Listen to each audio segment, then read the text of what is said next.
Halo semua, salam sejahtera Malaysia, tuan-tuan dan puan-puan. Terima kasih kerana masih setia di dalam channel ini. Terima kasih kerana masih terus bersama dengan admin di dalam channel Fels Lifestyle. Info padu, info hangat berkaitan dengan isu hangat politik di Malaysia disediakan di dalam channel ini.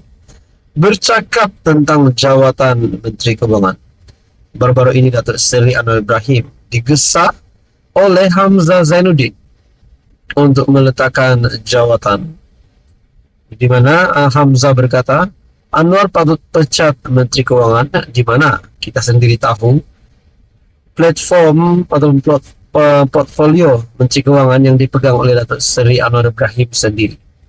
Nah, satu lagi perkongsian yang mengejutkan daripada Syabuddin Husin ataupun Syabuddin.com. Anwar patut serah jawatan Menteri Keuangan kepada Rafizi. Nak kata ada gesaan untuk Anwar letak jawatan dan menyerahkan jawatan Menteri Keuangan kepada Rafizi. Adakah dengan ini Rafizi sebagai Menteri Ekonomi akan dilucutkan, akan ditukar kepada Kementerian Keuangan? Nah, maknanya Rafizi meletakkan jawatan sebagai Menteri Ekonomi dan akan memegang jawatan sebagai Menteri Keuangan. Adakah begitu ceritanya? Nah, seperti yang dinyatakan oleh Syabuddin, Anwar patut serah jawatan Menteri Keuangan kepada Rafizi. Akibat kejatuhan nilai ringgit, Anwar Ibrahim selaku Perdana Menteri dan Menteri Keuangan kini dihentam dengan teruk daripada segenap sudut, tak kira siang atau malam. Lebih teruk lagi, hentaman itu kerana tindakan Anwar sendiri cuba mengelak daripada menjawab pertanyaan media berkenaan kejatuhan ringgit itu. Sebaliknya menyerahkan kepada Governor Bank Negara untuk menjawabnya. Di mata banyak pihak, tindakan Anwar itu dilihat sebagai kurang rasa pertanggungjawaban kerana sebagai Perdana Menteri sekaligus merangkap Menteri Keuangan, tiada siapa selain beliau yang paling layak untuk menjawab isu kejatuhan nilai ringgit. Lebih lagi, dalam banyak episod kejatuhan nilai ringgit sebelum ini, Anwar lah yang paling lantang menyalahkan Perdana Menteri dan Menteri Keuangan terdahulu. Di Parlimen semalam, Ketua Pembangkang Hamzah tidak melepaskan peluang menghentam Anwar, termasuk menyarankan agar PM memecat Menteri Keuangan, atau dalam arti kata lain, Anwar mesti memecat Anwar. Dengan segala apa yang berlaku kebelakangan ini, terutama berikutan isu kejatuhan nilai ringgit masih menjadi percakapan ramai, Anwar harus realistik dan sedar bahawa jawatan Menteri Keuangan adalah beban kepadanya. Sebagai PM yang sibuk dengan pelbagai urusan, memegang jawatan Menteri Keuangan dalam waktu yang sama hanya menjadikan portfolio itu kurang diberikan tumpuan.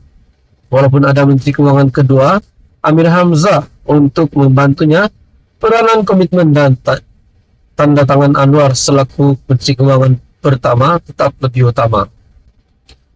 Dan melihat kepada apa yang berlaku sejak lebih setahun yang lalu, harus diakui bahawa Anwar seperti tidak mampu memikul dua tanggungjawab selaku PM dan Menteri Keuangan.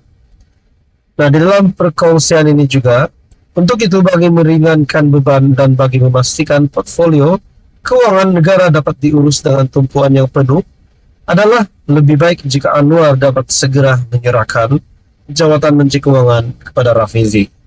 Dengan latar belakang ekonomi yang dimilikinya, serta mempunyai pengalaman kerja di pelbagai syarikat ternama, ahli Parlimen Pandan itu adalah paling layak memegang jawatan Menteri Keuangan.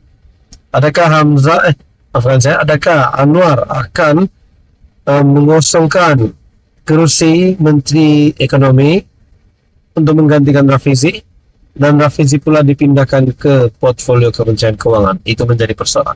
Nah, saudara-saudara, kalau ini benar, siapa yang layak untuk memegang portfolio Menteri Keuangan selain Rafizi, ataupun mungkin Menteri Ekonomi selain Rafizi? Apa komen Anda, saudara-saudara? Anda boleh komen di bawah. Sekian saja. Teruskan bersama di dalam channel ini untuk info yang seterusnya. Jangan lupa tekan butang like, share, dan juga subscribe.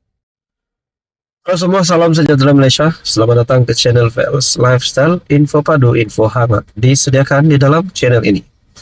Saudara-saudara, Seperti yang kita tahu, persidangan parlimen yang pertama pada tahun 2024 ini yang sudah dimulakan.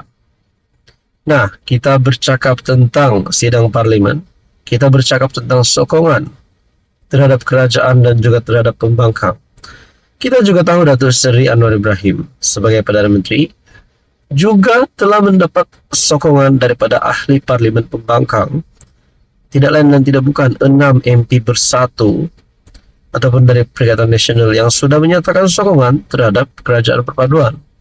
Tidak lain dan tidak bukan berkaitan dengan peruntukan untuk pengundi di kawasan mereka. Namun saudara-saudara, satu hal yang membuat Dewan kecoh di dalam satu artikel daripada FMT. Seorang lagi bos besar bersatu, itu Wan Saiful Wanjan. Dewan kecoh selepas Wan Saiful dakwa diugut, ditawar habuan sokong PM. Wah.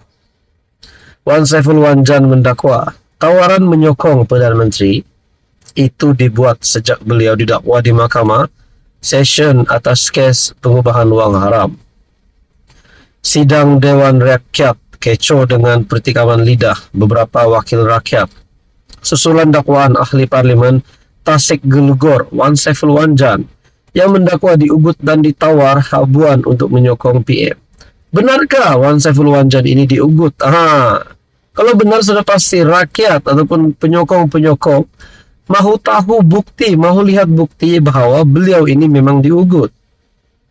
Wan Saiful dari PN mendakwa ugutan itu dibuat sejak beliau didakwa di mahkamah.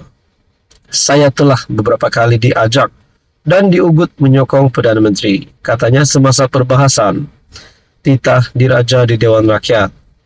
Bagaimanapun dakwaan yang dibuat Wan Saiful itu telah dibantah oleh beberapa MP kerajaan.